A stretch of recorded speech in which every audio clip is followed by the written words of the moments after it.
So now it's time to introduce tonight's speakers.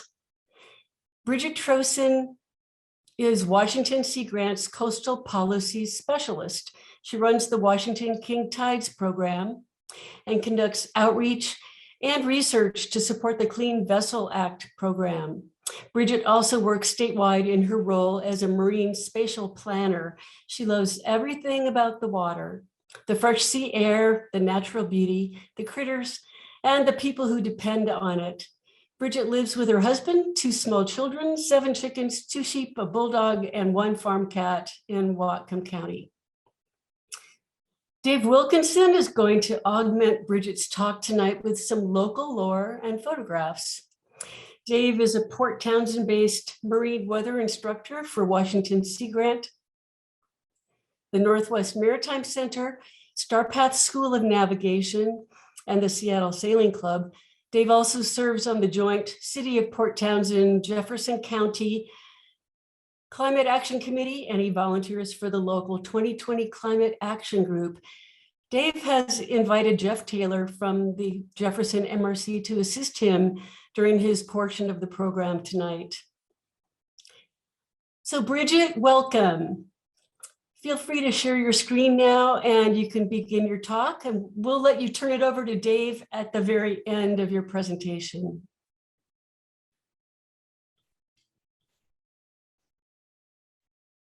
Okay, did that work?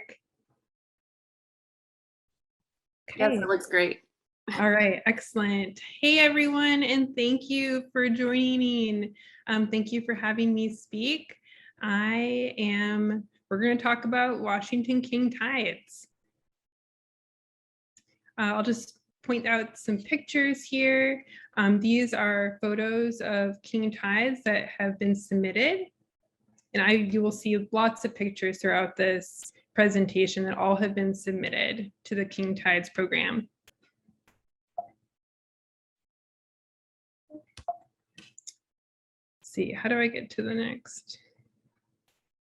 There we go. Okay. All right, first thing is, what is a king tide?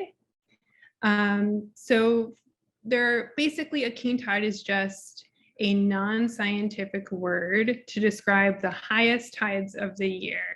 So a lot of people will ask me, well, what is a spring tide and how is that different from a king tide? And the answer is, a spring tide is a more scientific way of describing the placement of the moon in relation to the earth, whereas a king tide is sort of just a general word that actually originated in Australia to describe several different orientations of the earth, moon, and sun that increase our water levels by increasing our gravitational pull.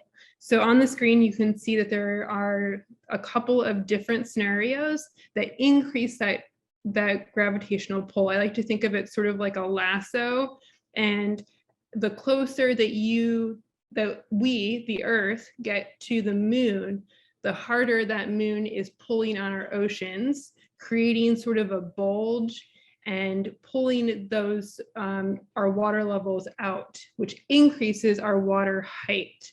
And that is what is causing our king tides.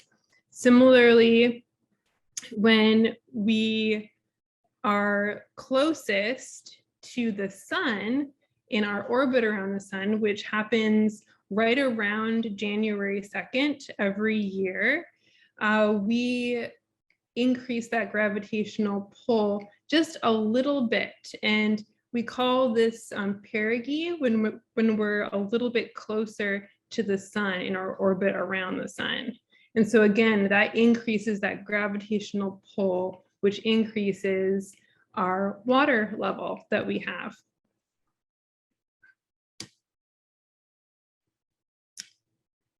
There's lots of different things that contribute to our total water level. Total water level is basically a scientific term that scientists will use to describe what is our total water column and how high is it. So tide is just one single factor that contributes to the total water level. There are lots of other things that can actually increase our total water level more, and weather is really the biggest factor. We will get the highest water levels in Washington State when we have a king tide that coincides with a storm.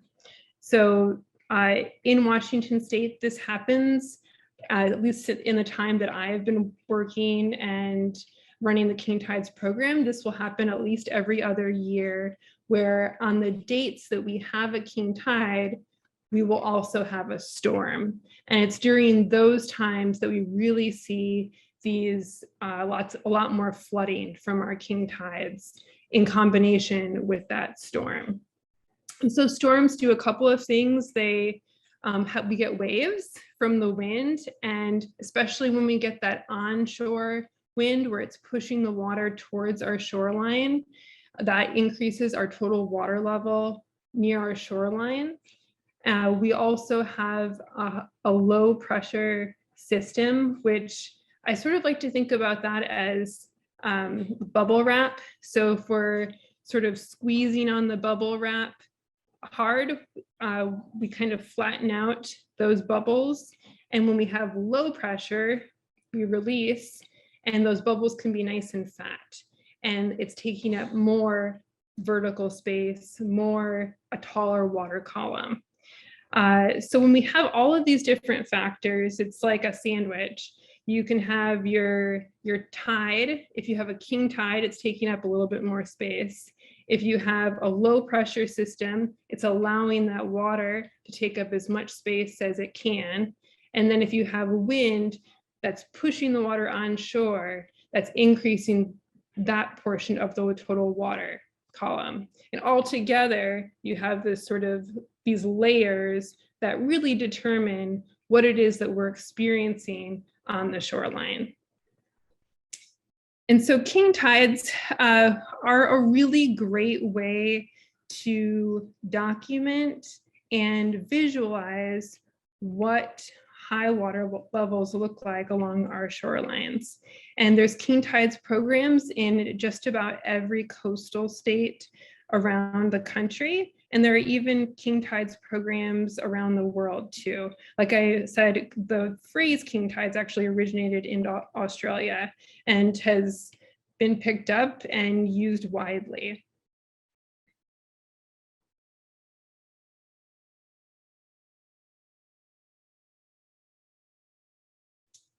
So I want to talk a little bit about the King Tides program. There's a few pieces of information that are provided. The most important thing to know is when the king tides occur. In our region, they occur in November, December, and January during our winter months.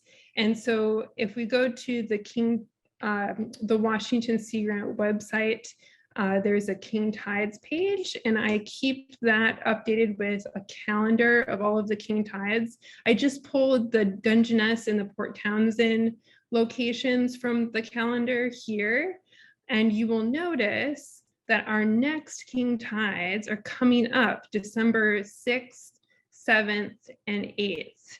And they're usually almost always in the morning time.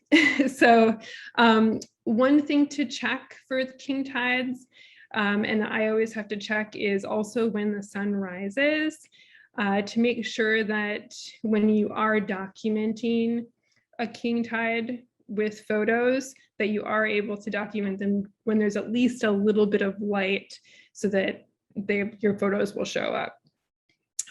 But these actually look pretty good, especially there's on December 8th, there's an 8:40. So that's a good time to take photos.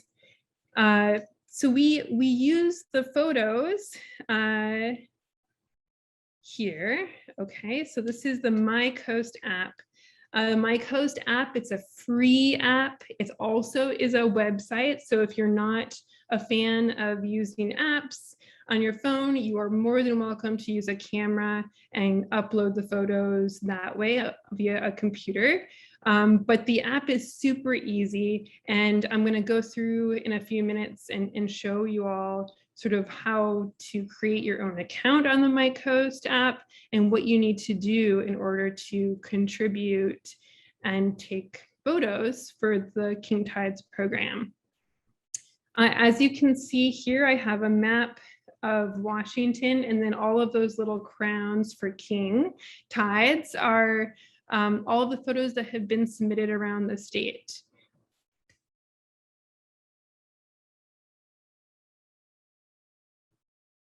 And I just kind of tried to zoom into Jefferson County so you could see. So each of these, you can tell that in Port Townsend, there's 50 photos that have been submitted. If it's just a single photo, it'll show up as a little crown. But if you zoom in even more, like if I was on the website and clicked on that 50, it would zoom in and show me even more detail. It would zoom in and you'd be able to click on the actual photos that are available there.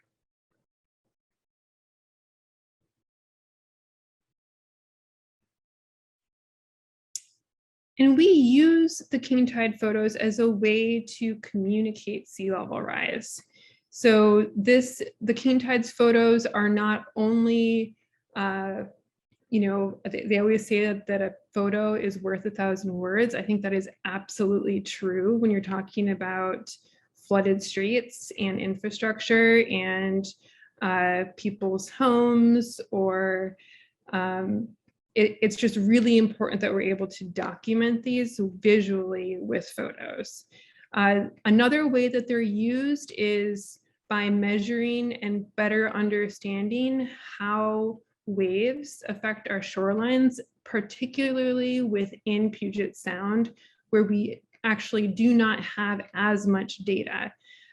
Dave will be talking a little bit more about exactly how him and his team are doing that.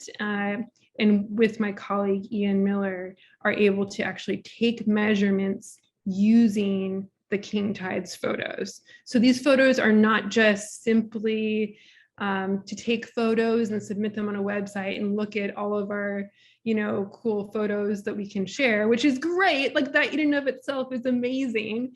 But we can go back and use these photos and take measurements in order to document and have data that helps us ground truth the different scientific models that are being developed currently. One example where that is the case is in the Washington State Cosmos program. Cosmos is a coastal storm modeling program. And right now that we're just finishing up the Whatcom County modeling just for Whatcom County. It's basically modeling how storms affect our shorelines and making a forecast, a prediction for what that will be when we take sea level rise into account. And so all of these photos can and will be used to ground truth that model that is just now being rolled out. Whatcom County is the first county, and it's going to be expanding and moving out from there. So this is a way to absolutely contribute to the science that is being developed right now. I'll go ahead and just do a brief overview of sea level rise and talk a little bit more about how they're used. So right now, sea level is, this is kind of a breakup of what is contributing to sea level rise. The biggest clump or section is thermal expansion. About 50% of sea level rise is just from the warming of our oceans. And as molecules warm, they take up more space, and that is thermal expansion. About 20% is from our melting glaciers and ice caps. And as you know, we have glaciers that are melting up on Mount Baker and in our region. And of course, from the ice sheets as well, which is another sizable big chunk. And then we do have land or water water storage, which is makes up just a smaller 7%. The Antarctic ice sheet has tripled in the past 5 years, whereas the Greenland ice melt has quadrupled in the last 10 years. So those are also just a sizable chunks of what is adding to our overall sea level. In 2018, Washington State was able to produce sea level rise projections. This was a large project that pulled all of the state and federal agencies that work on sea level rise and different water levels. As you can see for Washington State, the farther south that you go in Puget Sound, if you'll notice kind of this red color here, is the area that is receiving the most sea level rise. So up here, sort of where we are, I'm looking at Jefferson County, it sort of is in the middle tone.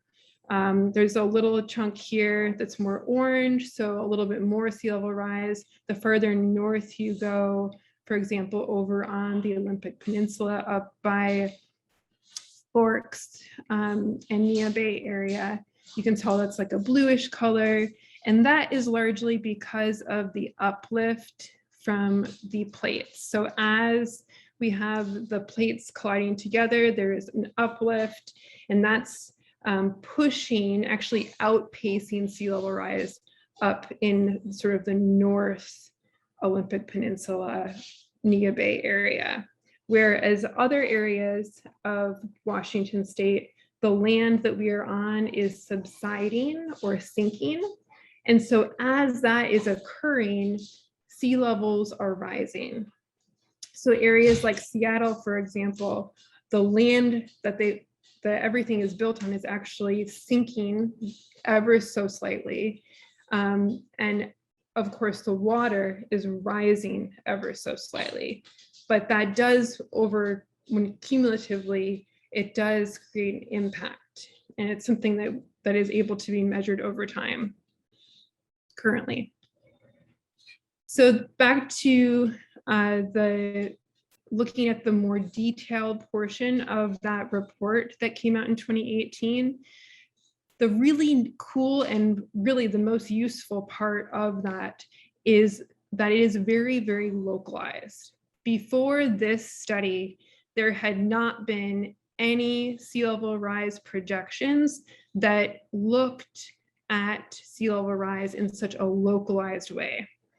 So if I were to go to this website here, the WashingtonCoastalNetwork.com /sea level rise projections, you would see the entire state of Washington State, Western Washington, and you would be able to click on any piece of shoreline that you wanted to.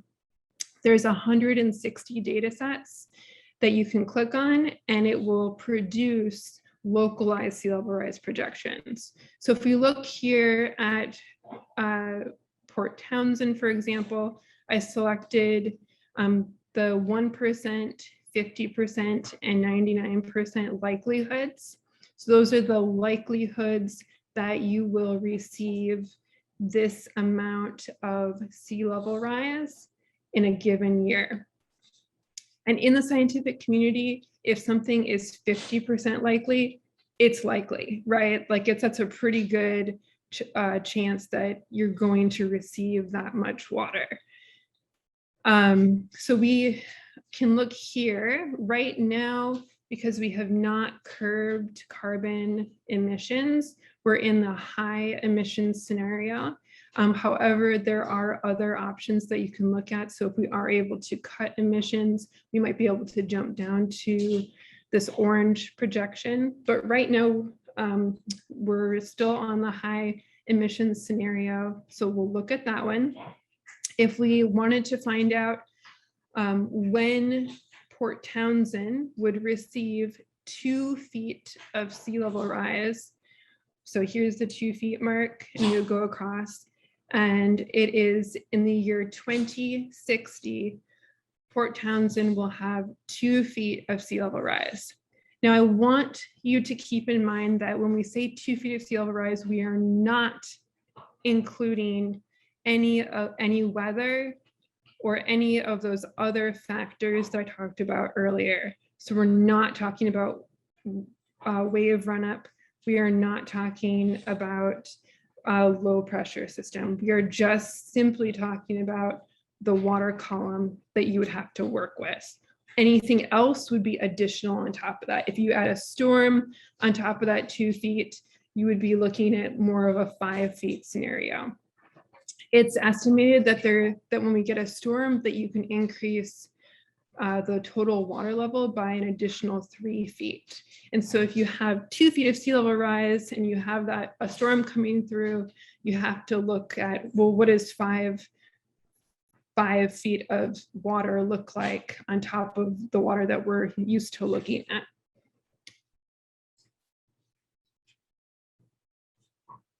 So here, I took that 2 feet of sea level rise and I went to the NOAA Sea Level Rise Viewer, which you can also check out. And it's a really nice, simple viewer. All you do is go and just scroll up to 2 feet.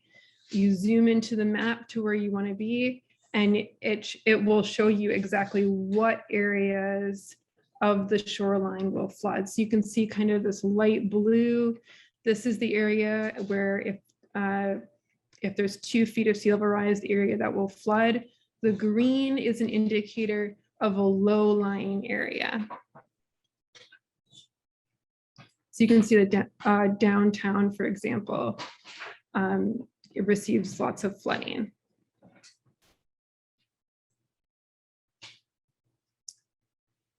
And we compare that with our king tides photos that are submitted. So not only do we have the localized projections of sea level rise, we can see the NOAA Sea Level Rise Viewer and plug in exactly looking at what will flood in sort of that bathtub approach.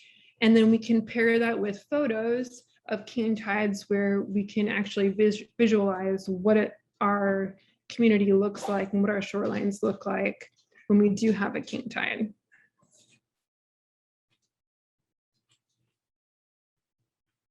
And I do just want to go back and acknowledge these photos. We have an amazing sort of, I call them my champion king tides photo submissions. And Port Townsend has a wonderful group of people that have been submitting photos of every single king tide for the past 5 years. And Dave is going to be talking about that. He's one of my champion photo submitters, as well as several others, Jeff and Barney, Cindy. Okay, so what is MyCoast? Like I said before, it's an app. It's a photo database, so anybody can go in once you submit your photos and take a look at what you've submitted. You can look at other people's photos. That in and of itself is actually kind of a fun thing to go around and look at all the photos that have been submitted. The good thing about MyCoast is that when you're using the app, the photos are automatically time-stamped, they're geolocated, and they pull information from the nearest tide gauge and attach that information to the photo that you're submitting.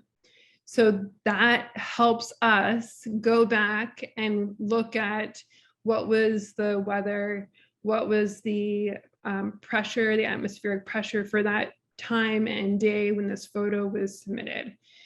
So all of that is sort of gathered automatically when you submit your photo through the app.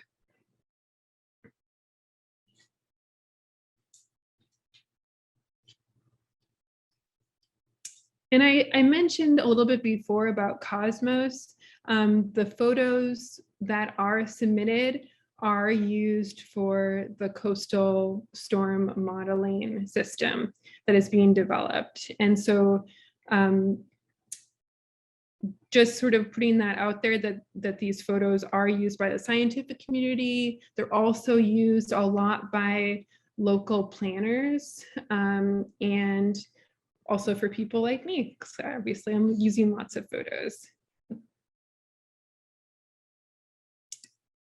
And my plea with all of you is to go out and take some king tides photos and have some fun with it. There's something really cool about getting up in the morning, even during the winter, even when it's raining out, and going out for a walk and taking photos in the morning. If you're going to go out and do your walk, it's like might as well be collecting data and photos as well. So there's only 3 steps. It's super easy. All you have to do is download the MyCoast app, and you can do that in your app store.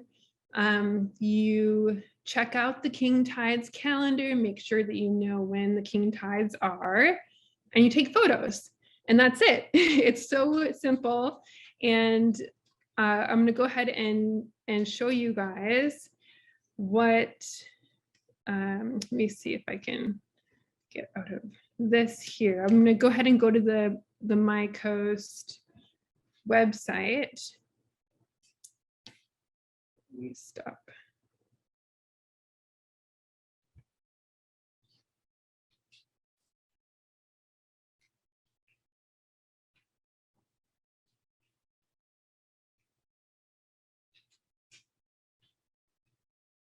So if you go to mycoast.org/WA, up here, this is what will pop up. Then you'll go over here. You want to make sure that you include that WA because MyCoast is actually used nationwide. So there's several other states that have king tides programs or other citizen science programs using MyCoast. So you want to make sure that you're in Washington. Every once in a while, I'll get like a South Carolina photo submitted, and I have to like ask them to resend it to their program, or vice versa. So make sure that you're in our Washington state one. You'll go up here and you'll register with MyCoast, and you'll just fill out your name, your information. You'll press submit, and that's it. And then next time that you want to go, you will log in. I already have a different window where I've already, put in my username and my password, and this is what you'll see. You'll click on king tides. There are several, I just want to point out that there are several programs within the Washington state. So after you'll scroll on, you'll see, you'll want to make sure that you click on the king tides program.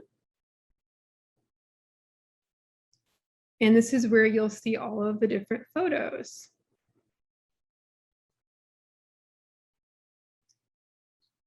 And you can either scroll down and see at the top are all the most recently submitted ones. So this one, see, this was Green Bank, and that this was submitted on the November king tide. And you can tell the metadata here that it collects. So it'll show that it was collected 13 minutes before the high tide on that day.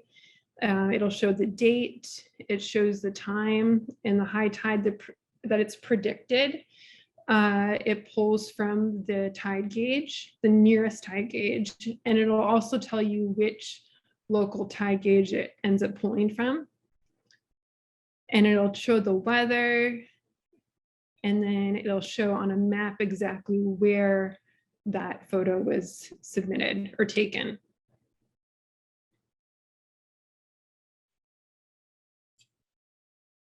But if you just want to go, okay, I'm interested in, I only want to see king tides photos in Port Townsend, I don't care about anywhere else. Let's see if we can zoom in here.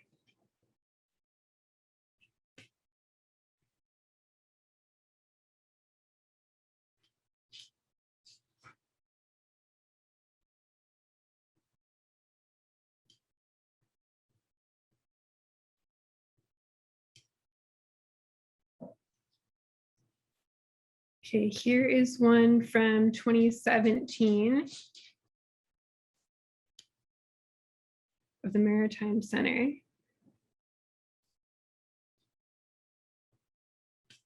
And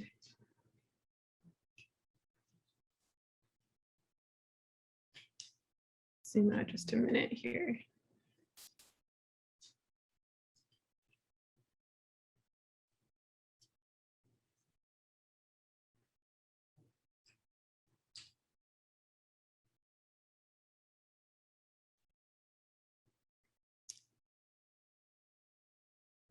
And we have one from Boat Haven.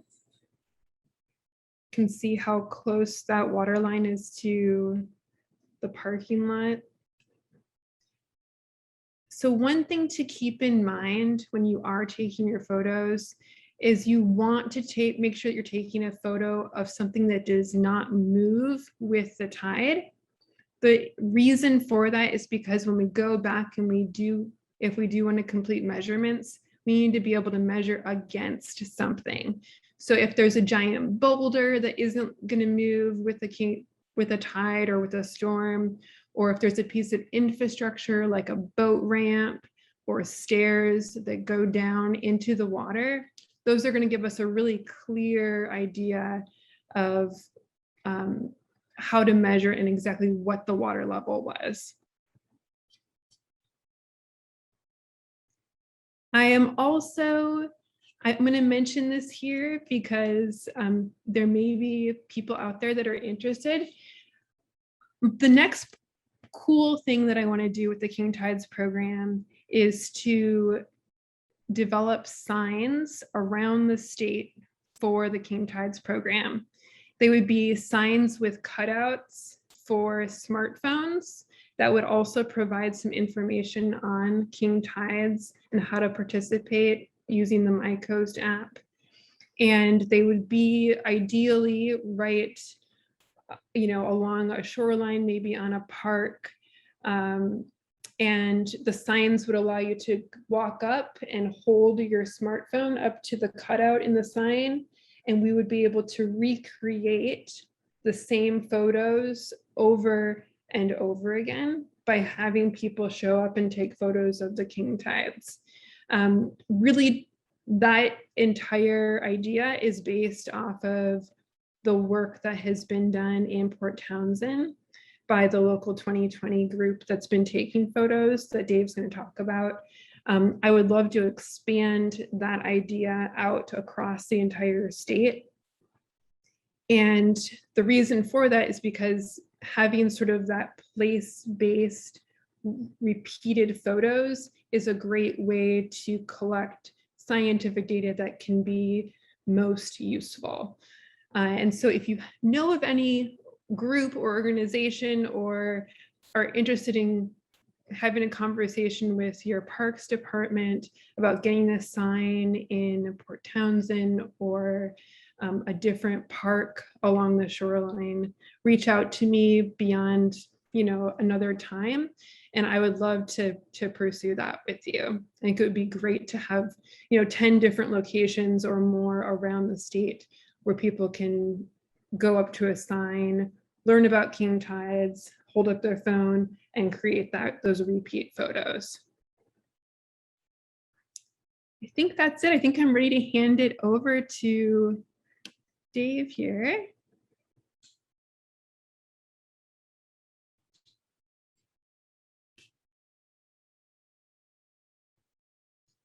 See if I can.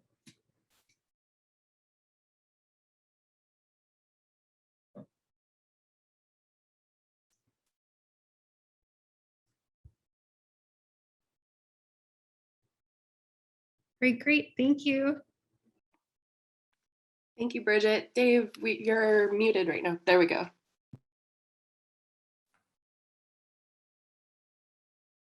Did you want to see me too? I started the video. So are we good to go? Yep, looks great. Good to go. Okay. So Jeff Taylor's going to chime in with me here as one of the part of the team on this. Let's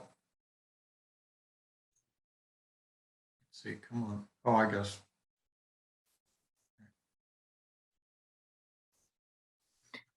Dave, I'll just give a brief intro. This is Okay.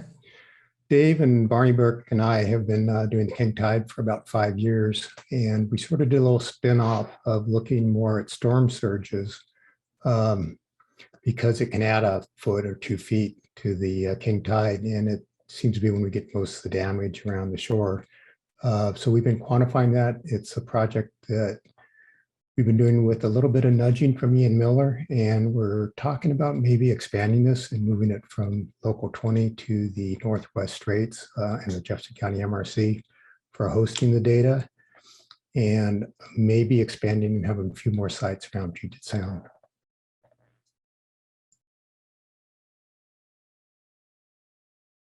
Okay, thanks, Jeff. Yeah, Bridget and Ian have both been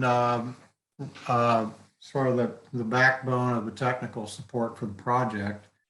Barney and Jeff have been doing the photographs. Cindy does a blog and posts on the local 2020 website, so you can find our reports there.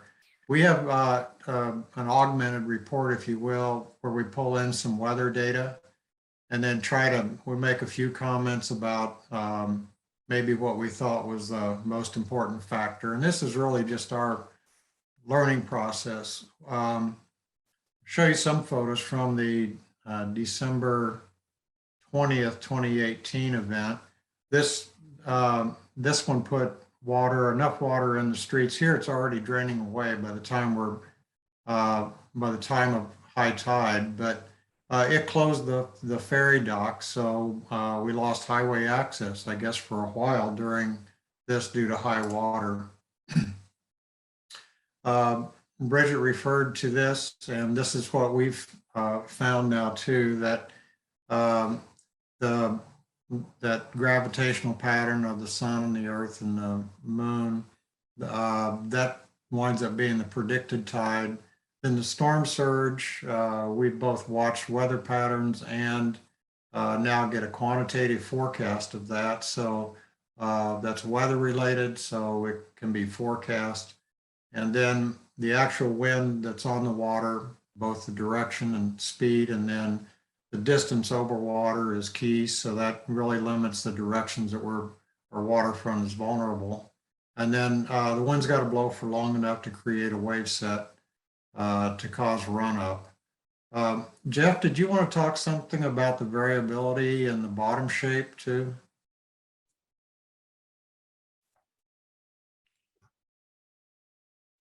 So run that by me again. Did you want to talk about some of the variability that we see in the bottom shape that causes difference in wave run up? No, why don't you cover that? Okay, it's really variable here, as we probably all know, and that's affect the distance up the shoreline. But that's kind of a fixed. Once you pick your monitoring site, then that's kind of a known quantity too. So this is the trace from our tide gauge at the ferry dock. The blue line is the forecast or predicted tide based on those harmonics, and the red line is the actual observed. In this case, we've got over 2 feet of storm surge.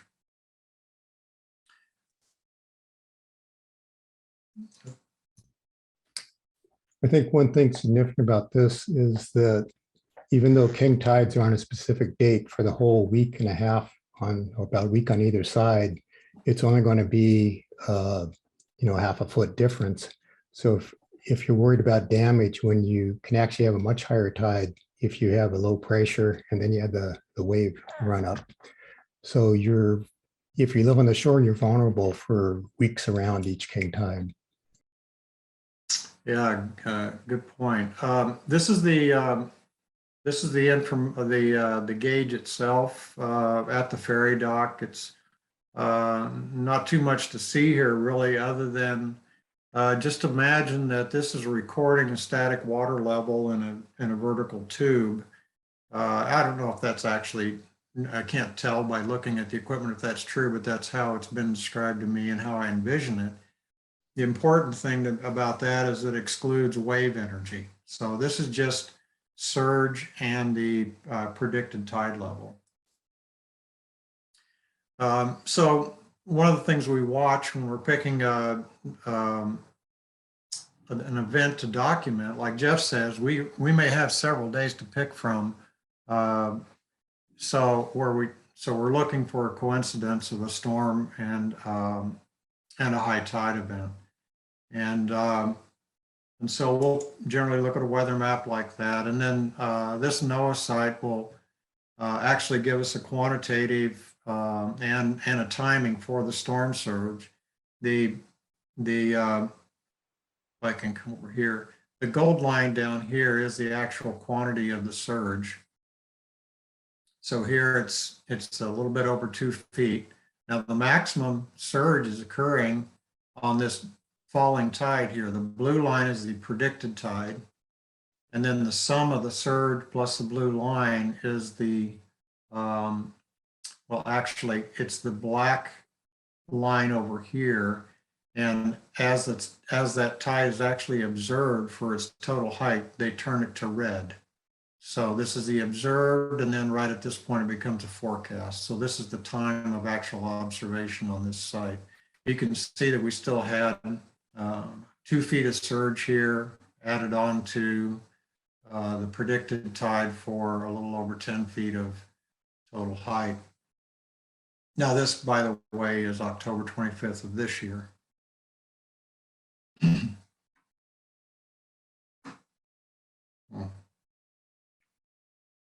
Sorry. This is our first monitoring site, which Bridget actually showed you already. So this site will measure the predicted tide plus the storm surge. And generally, there's no wave energy. This day, a little bit of chop got in there, but that's what we use this site for. And then we get a wind forecast. And we're looking at wind strength. Of course, it needs to be out of the south or some southerly direction to put waves on the Port Townsend waterfront. Probably 20 knots or better for a period of few hours is what we're looking for to create appreciable waves.